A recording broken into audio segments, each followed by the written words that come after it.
On va démontrer cette égalité.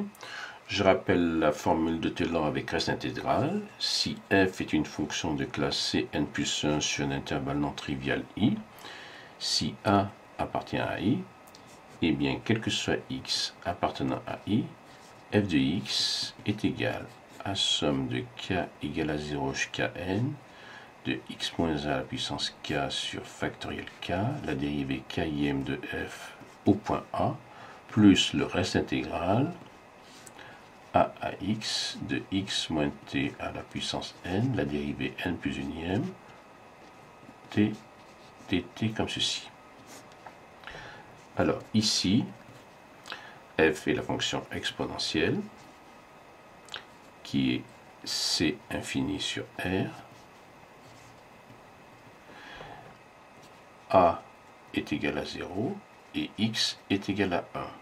Alors, on peut écrire que quel que soit n appartenant à grand N, exponentielle de 1 est égal à somme de k égale à 0 jusqu'à n, ce qui donne 1 sur factoriel k, exponentielle 0, ce qui fait 1, plus le reste intégral, alors de 0 à 1, de 1 moins t à la puissance n, exponentielle t dt. Si l'on fait la différence, somme de k égale à 0 jusqu'à n sur 1 factoriel k, on peut mettre des valeurs absolues par sécurité, c'est égal à 1 sur factoriel, intégral 0,1 de 1 moins t à la puissance n, exponentielle t dt. Ceci peut se majorer, tout est positif, par, alors, e sur factoriel n, intégral de 0 à 1 de 1 moins t à la puissance n dt.